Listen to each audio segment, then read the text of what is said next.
माणिकराव कोकाटे यांच्या जामीन अर्जावर थोड्याच वेळात सुनावणी। कोकाटेंना जामीन मिळणार की जेल होणार याकडे लक्ष।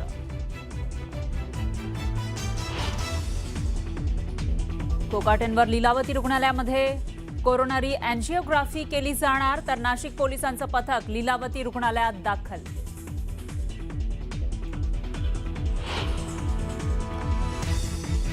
मंत्री आशिष शेलार दिल्ली दौऱ्यावर, मुंबई महापालिका निवडणुकीच्या मुद्द्यावर वरिष्ठ नेत्यांची घेणार भेट।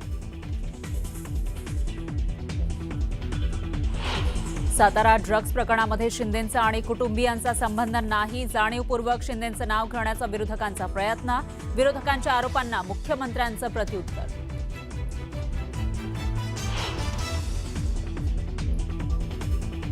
सरकारी वकील म्हणून ॲडव्होकेट उज्ज्वल निकम नको, राजकीय पक्षाशी संबंधित असल्यानं त्यांना बाजूला करा। संतोष देशमुख हत्या प्रकरणातील आरोपींची कोर्टात मागणी। नागपूरच्या बुटीबोरीमधील आवाडा कंपनीमध्ये निर्माणाधीन टाकी कोसळली, दुर्घटनेमध्ये 3 कामगारांचा मृत्यू तर 6 कामगार जखमी।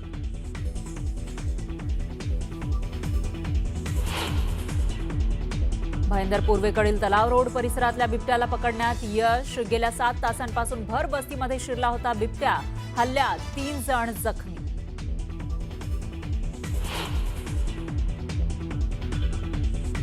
लोकसभा अध्यक्षांच्या कक्षात पंतप्रधानांसोबत सर्व विरोधी पक्षातील नेत्यांची अनौपचारिक चहापान बैठक। राजकीय मतभेद बाजूला ठेवत खासदारांकडून संवाद आणि समन्वयाचा संदेश।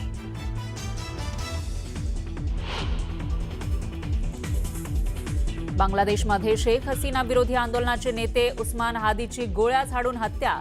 हत्येनंतर बांगलादेशात उफाळला हिंसाचार।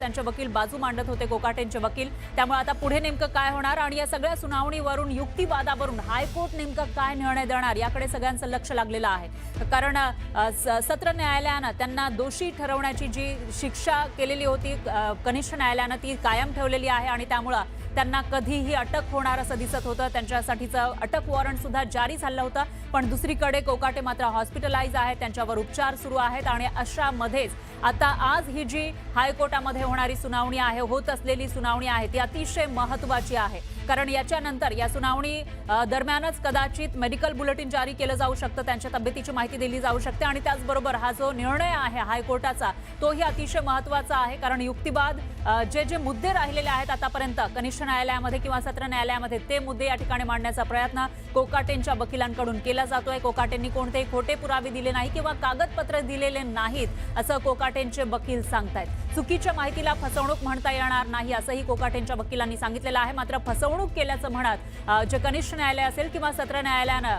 दोषी ठरवलेलं होतं कोकाटेंना आणि त्याचबरोबर त्यांना शिक्षा सुद्धा सुनावलेली होती। त्यामुळेच एकदा नाही तर कनिष्ठ न्यायालयामध्ये एकदा त्यांना दोषी ठरवण्यात आलं, त्यांना 2 वर्षांची शिक्षा सुनावली गेली। त्यानंतर त्यांनी सत्र न्यायालयामध्ये धाव घेतली आणि तिथंही त्यांची ती शिक्षा कायम ठेवण्यात आली होती आणि आता हायकोर्टामध्ये आज ही सुनावणी होतीये। ज्यावेळेला ही शिक्षा सुनावली गेली सत्र न्यायालयाकडून त्यावेळेला सुद्धा कोकाटेंनी अपील केलेलं होतं, धाव घेतलेली होती हायकोर्टामध्ये, मात्र तातडीनं सुनावणी घेण्यास नकार देण्यात आला होता आणि आज जेव्हा ही सुनावणी होतीये ती अतिशय महत्त्वाची आहे। कारण याच्यानंतर आता पुढे नेमकं काय होणार ते ठरणार आहे। आज कोर्टाचा जो काही निकाल येईल त्यावरूनच पुढे आता माणिकराव कोकाटे यांचं मंत्रिपद तर गेलेलं आहे, मात्र त्यांची आमदारकी सुद्धा जाणार का हेही आजच्या या निकालावर ठरणार आहे। तर साधारणतः 3 वाजता ही सुनावणी सुरू झाली आहे आणि आतापर्यंत कोकाटेंच्या वकिलांनी या ठिकाणी बाजू मांडलेली आहे। जे घर मिळवण्यासाठी अल्प उत्पन्न गट म्हणजे कमी ज्यांचं उत्पन्न असतं त्यांच्यासाठीची जी घरं असतात, सरकारी योजनेमधून म्हाडाची जी घरं मिळत असतात, त्या घरासाठी जेव्हा अर्ज केलेला होता त्यावेळेला माणिकराव कोकाटे यांचं उत्पन्न कमी होतं, पण प्रत्यक्षात जेव्हा या घराचा ताबा मिळाला तोपर्यंत हे उत्पन्न वाढलं होतं असा दावा कोकाटेंच्या वकिलांकडून केला जातोय। कोकाटेंच्या शिक्षेच्या स्थगितीवर ही सुनावणी सुरू आहे, तर कोकाटेंनी बनावट रेशन कार्ड तयार केलं असं याचिकाकर्त्यांचं म्हणणं आहे। कोकाटेंनी बनावट रेशन कार्ड तयार केल्याचा दावा आता याचिकाकर्त्यांच्या वकिलांनी केल्याची माहिती समोर येते। त्यामुळे आता दोन्ही बाजूची ज्यावेळेला युक्तिवाद ऐकून घेतल्यानंतर न्यायालय नेमका काय निर्णय देणार याकडे सगळ्यांचं लक्ष आहे। तर कोणत्याही प्रकारची फसवणूक केलेली नाही असं वकील म्हणत होते कोकाटे कोकाटेंचे, तर दुसरीकडे आता याचिकाकर्त्यांचा हा दावा। आणि याविषयी अधिक माहितीसाठी आपल्या प्रतिनिधी प्रणाली कापसे आपल्यासोबत जोडल्या गेलेल्या आहेत। या सुनावणीचे प्रत्येक अपडेट ते आपल्यापर्यंत पोहोचवत आहेत। पुन्हा एकदा त्यांच्याकडे आपण जाऊयात। प्रणाली, आता याचिकाकर्त्यांकडून नेमका काय दावा केला जातोय? आत्ताचे या सुनावणीचे अपडेट्स काय आहेत? याचिकाकर्त्यांकडनं एक अत्यंत महत्त्वाचा मुद्दा या ठिकाणी उपस्थित करण्यात आलेला आहे। त्यांनी असं म्हटलेलं आहे की 1989ला ज्यावेळेला हा अर्ज करण्यात आलेला होता त्यावेळेला माणिकराव कोकाटे यांनी ॲडव्होकेट ते वकील असल्यामुळे वकिली व्यवसायातून 1,500 रुपये आणि इतर व्यवसायातून 2,500 रुपये असं त्यांनी उत्पन्न दाखवलेलं होतं। आणि प्रत्यक्ष ज्यावेळेला त्यांना 1994ला ज्यावेळेला त्यांना ताबा मिळालेला होता किंवा देण्यात येणार होता त्यावेळेचा जो काही उत्पन्न होतं याच्यामध्ये तफावत आहे। आणि त्यांनी त्यामुळं सरकारी घर लाटलं किंवा सरकारची फसवणूक करून म्हाडाचं घर मिळवलं असा त्यांच्यावर आरोप आहे। ज्या प्रकरणामध्ये न्यायदंडाधिकाऱ्यांनी त्यांना 2 वर्षाच्या कारावासाची शिक्षा सुनावलेली होती। पुढे जिल्हा सत्र न्यायालयामध्ये त्यांनी अर्ज केलेला होता, परंतु त्या न्यायालयानं सुद्धा त्यांची जी शिक्षा आहे ती कायम ठेवली। आणि नुसतीच कायम नाही ठेवली तर त्याच्या अंमलबजावणीच्या संदर्भामध्ये सुद्धा काल अरेस्ट वॉरंट काढा अशा पद्धतीची याचिकासुद्धा काल जिल्हा सत्र न्यायालयामध्ये आलेली होती। आणि दरम्यानच्या काळामध्ये माणिकराव कोकाटे हे राज्याचे सुरुवातीला कृषी मंत्री आणि त्यानंतर आपण बघतोय की ते क्रीडा मंत्रीसुद्धा आहेत, म्हणजे होते असं म्हणावं लागेल, कारण आता त्यांचा राजीनामा झालेला आहे, ते मंत्रिपदावरून पायउतार झालेले आहे। परंतु ते मंत्रिपदावर असताना न्यायालयानं त्यांची शिक्षा कायम ठेवली। आणि हे प्रकरण अगदी कधी तर स्थानिक स्वराज्य संस्थांच्या निवडणुकांच्या तोंडावर हे प्रकरण पुढे आलेलं असल्यामुळे शासनाची प्रतिमा अत्यंत मलिन होण्याची शक्यता नाकारता येत नव्हती। आणि म्हणून ही कारवाई जी आहे ती केली जावी किंवा कारवाई करावी असा जोर प्रचंड वाढलेला होता, तसा दबाव शासनावर येत होता। आणि परिणामी आपण बघितलं की जरी त्यांनी उच्च न्यायालयामध्ये म्हणजे आज जी सुनावणी होती आहे, आपण जी सुनावणी पाहतो आहोत, या सुनावणीच्या पूर्वीच काल संध्याकाळी आपण बघितलं की अजित पवार यांनी माणिकराव कोकाटे यांनी त्यांच्याकडे सुपूर्द केलेला जो राजीनामा होता तो राजीनामा त्यांनी मुख्यमंत्र्यांकडे पुढच्या कारवाईसाठी पाठवला। पुढच्या कारवाईमध्ये राज्यपाल यांनी त्यांचा मंत्रिपदाचा जो राजीनामा आहे, कारण राज्यपालांकडनं तसं पत्र मिळून निर्णय जरी किंवा ते मंत्रिमंडळ जरी मुख्यमंत्र्यांचं असलं तरीही स्वाक्षरी मात्र त्याच्यावर राज्यपालांची असते, कारण राज्यपालांच्या अंतर्गत हा सगळा कारभार होत असतो। आणि त्यामुळं राज्यपालांनी त्यांच्या मंत्रिपदाचा राजीनामा स्वीकारला असल्याचं पत्रसुद्धा आज सकाळी राजभवनातून बाहेर पडलं आणि ते म्हणजे प्रसारित करण्यात आलं एक प्रकारे। आणि आता आपण पाहतो आहोत की दरम्यानच्या काळामध्ये आज सुनावणी होती आहे। माणिकराव कोकाटे यांची मुलगीसुद्धा सध्या कोर्टरूममध्ये उपस्थित असल्याचं कळते आहे। ती सुद्धा राजकीय भवितव्य आजमावू पाहती आहे। येत्या कालावधीमध्ये माणिकराव कोकाटे यांच्या मतदारसंघ किंवा आजूबाजूच्या परिसरातून त्यांची कन्या ही सुद्धा निवडणुकीच्या रिंगणामध्ये उतरू पाहती आहे। आणि आत्ताच्या घडीला तीसुद्धा कोर्टरूममध्ये उपस्थित आहे। रवी कदम आणि अनिकेत निकम असे 2 वकील माणिकराव कोकाटे यांच्या वतीनं कोर्टामध्ये युक्तिवाद करत आहेत, तर सरकारी वकीलसुद्धा कोर्टामध्ये उपस्थित आहेत। आत्ताच्या घडीला एक महत्त्वाचा मुद्दा जो कदाचित कोर्टाने याकरता ग्राह्य धरला, याच्यापूर्वी यावर चर्चा झालेली नसावी। जसं मी म्हणाले की जेव्हा तुम्ही वरच्या न्यायालयामध्ये अपील करता किंवा याचिका करता त्यावेळेला तुम्हाला असे मुद्दे सांगावे लागतात जे मुद्दे खालच्या न्यायालयानं विचारात घेतले नाही।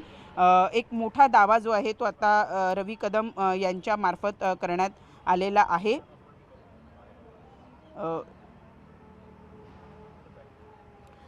की त्यांना फॉर्जरी म्हणजे माणिकराव कोकाटे यांना फसवणूक या प्रकरणामध्ये त्यांच्यावर त्यांना दोषी ठरवण्यात आलेलं आहे, परंतु मी कुठलीही फसवणूक केलेली नाही असं माणिकराव कोकाटे यांनी सांगितलेलं आहे। कागदपत्रावरच्या सह्या या माझ्याच आहे, मी कुठलेही खोटे पुरावे दिलेले नाही असं ते म्हणत आहेत। माहिती चुकीची असली म्हणजे ती फसवणूक आहे असं म्हणता येणार नाही असं सुद्धा त्यांनी सांगितलेलं आहे। आणि आत्ताच्या घडीला माणिकराव कोकाटे यांची मुलगीसुद्धा कोर्टरूममध्ये उपस्थित आहे।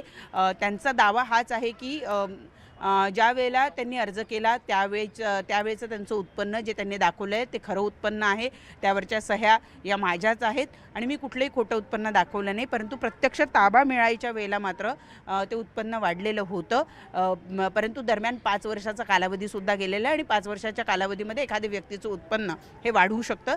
साधारणपणे आपण सगळेच जण म्हणजे जे नोकरी करतात त्यांना सगळ्यांना माहिती आहे की 5 ते 10% उत्पन्न हे दरवर्षी तुमचं वाढतं. अशा पद्धतीचा एक अंदाज जो आहे तोच बांधून पुढचे आराखडे केले जात असतात किंवा तुम्हाला मिळणारं जे इन्क्रिमेंट आहे ते सुद्धा साधारणतः त्याच पर्सेंटेजमध्ये पकडलं जातं. तर त्यामुळे जरी तो व्यावसायिक असला, जरी त्याची दर महिन्याला पे स्लिप निघत नसली किंवा त्यांचं उत्पन्न निश्चित नसलं तरी ते कमी जास्त होऊ शकतं, कारण व्यावसायिकांच्या बाबतीत ते कमी जास्त होतं.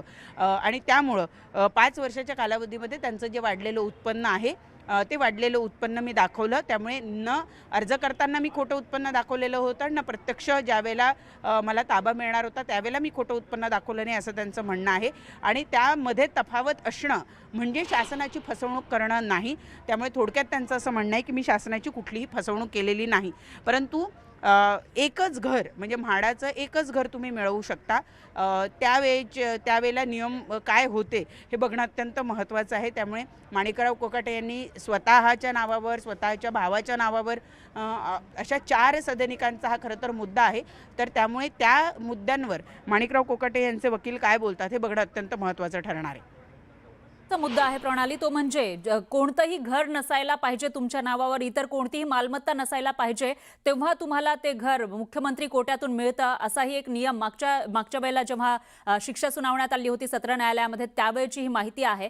तर असा एक नियम आहे आणि त्यामुळे कुठेतरी माणिकराव कोकाटेंनी शासनाची फसवणूक केली असा आरोप त्यांच्यावर करण्यात आला होता. त्यामध्येच त्यांना शिक्षा सुद्धा झाली आहे. आता जेव्हा फसवणूक झाली नाही असं त्यांचे वकील म्हणतायत, दावा करतायत, त्याच वेळेला माणिकराव कोकाटेंनी बनावट रेशन कार्ड तयार केलं होतं असा दावा याचिकाकर्त्यांकडून केला जातोय. तो दावा कसा खोडला जातोय, माणिकराव कोकाटेंच्या वकिलांकडून खोडला जातोय का, हाही मोठा सवाल आहे. खूप मुद्दे यामध्ये आहेत. जसजसा काळ जातो तसं तसे नियमांमध्ये बदल होत राहतात. म्हाडांच्या नियमांमध्ये तर गेल्या काही वर्षांमध्ये प्रचंड मोठ्या प्रमाणावर बदल झालेला आहे आणि हे मुळात हे फार जुनं प्रकरण आहे. ज्यावेळेला म्हणजे म्हाडाची स्थापना झाली असेल त्यावेळेच्या काळातलं हे प्रकरण आहे. तर त्यावेळेला तुमचं त्या रिजनमध्ये म्हणजे म्हाडाची जे वेगवेगळे रिजन आहे म्हणजे जसं आपण मुंबई किंवा MMR रिजनमध्येच बघितलं तर कोकण हा एक वेगळा परिमंडळ आहे, मुंबई हा एक वेगळा परिमंडळ आहे. मुंबई परिमंडळामध्ये ज्याचं घर आहे तो व्यक्ती कोकण परिमंडळामध्ये घर घेऊ शकत होता. कोकण परिमंडळामध्ये ज्याचं घर आहे तो मुंबईत घर घेऊ शकत होता. आता मात्र देवेंद्र फडणवीस यांनी 2019च्या सरकार त्यांचं ज्यावेळेला जात होतं किंवा त्यांचा कार्यकाळ संपत होता तेव्हा शेवटी एक नवीन नियम पारित केला की सरकारी योजनांमध्ये, मग पूर्वीच्या काळी असं होतं की म्हाडामधून तुम्ही वेगळं घर घेऊ शकत होता, सिडकोमधून तुम्ही वेगळं घर घेऊ शकत होता, म्हणजे एकच व्यक्ती या वेगवेगळ्या योजनांचा वेगवेगळ्या ठिकाणी लाभ घेऊ शकत होता. परंतु 2019ला हा नियम झाला की कुठल्याही सरकारी योजनेमार्फत एक व्यक्ती एकच घर घेऊ शकतो. सोबत हा नियम पूर्वीपासूनच होता की त्या व्यक्तीच्या नावावर घर असू नये. परंतु माणिकराव कोकाटेंच्या बाबतीत त्यांच्या नावावर एक घर असताना त्यांनी दुसरं घर घेतलं का या मुद्द्याबद्दल मला तितकीशी माहिती नाही. परंतु त्यांच्या पत्नीच्या नावावर, त्यांच्या मुलाच्या नावावर, त्यांच्या आईवडिलांच्या नावावर, कुणाच्याही नावावर जर घर असेल तर त्यांना त्यांच्या नावावर दुसरं घर घेण्याचा अधिकार हा आहे. त्यामुळे माणिकराव कोकाटे यांनी त्यावेळेला त्यांच्या नावावर घर नाही असं दाखवून त्यांनी किंवा जसं आता या ठिकाणी खोटं रेशन कार्ड म्हटलं जात आहे तर असं असतं की लग्न झाल्यानंतर मुलाचं एक वेगळं रेशन कार्ड तयार केलं जाऊ शकतं. मूळ कुटुंबाचं एक रेशन कार्ड जर असेल त्यावरचं नाव कमी करून स्वतंत्र रेशन कार्ड तयार केलं जाऊ शकतं. त्यामुळे त्याला काही फॉर्जरी म्हणता येणार नाही. त्यामुळे नेमकी त्यावेळची परिस्थिती काय होती हे बघून आता हे जे काही कोर्टामध्ये पुरावे दिले जात आहेत त्या आधारावर ह्या गोष्टी बघितल्या जातील. परंतु आत्ता मी जसं सांगितलं की म्हाडाच्या नियमांमध्ये दरम्यानच्या कालावधीमध्ये खूप फरक झाला आहे.